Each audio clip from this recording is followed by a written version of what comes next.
বলে থাকেন উনি এখতিয়ার বহির্ভূত কাজ করেছেন এবং অন্তর্বর্তীকালীন সরকারকে চ্যালেঞ্জ করাটা হচ্ছে একটা মিলিটারি কুয়ের শামিল, যেটা করবার ন্যূনতম কোনো অধিকার এখতিয়ার 24-এর গণ অভ্যুত্থান ওনাকে দেয় নেই, কাউকে দেয় নেই বাংলাদেশে। এবং উনি বিভিন্ন বক্তব্যে বলেছেন যে আমি অভিভাবকহীন। আপনার অভিভাবকহীনতার প্রশ্ন আসতেছে কোত্থেকে? দেশে তো সংবিধান সাসপেন্ড হয়নি এখনো, দেশে অন্তর্বর্তীকালীন সরকার আছে।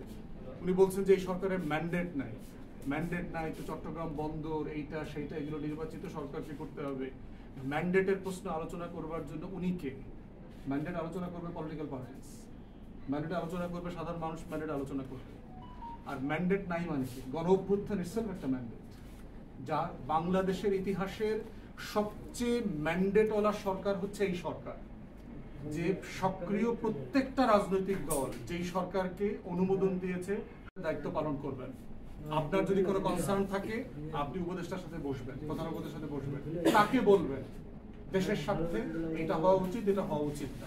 পাবলিক ফোরামে আপনার অফিসারদেরকে ইনসাইট করা, তাদেরকে উত্তেজিত করা, তাদেরকে প্রভোক করার বক্তব্য দিয়ে, এবং আপনি 1 তারিখ থেকে নির্বাচিত সরকার চান, আপনি কে? এটা 1 জানুয়ারি থেকে আমি নির্বাচিত সরকার দেখতে চাই, আপনি কে এটা কথাটা বলার? আপনার তো এখতিয়ার নাই। এটা পলিটিক্যাল পার্টি বলতে পারবে, বিএনপি 1000 বার বলতে পারে যে আমি 1 আগস্ট থেকে নির্বাচিত সরকার দেখতে চাই। এটা জামাত বলতে পারে যে আমি 1 নভেম্বর থেকে নির্বাচিত সরকার দেখতে চাই। 100,000 বার বলতে পারে, কিন্তু কোনো আর্ম ফোর্সেস এই কথা বলতে পারে না, পুলিশ বলতে পারে না, র্যাব বলতে পারে না। প্রজাতন্ত্রের কর্মচারীকে প্রজাতন্ত্রের কর্মচারীর ভাষায় কথা বলতে হবে। রুলস অফ এনগেজমেন্ট আছে আমার সংবিধানে, আমার কাজের বিধিমালাতে পরিষ্কার করে বলে দেওয়া আছে। অতএব সেই জায়গায়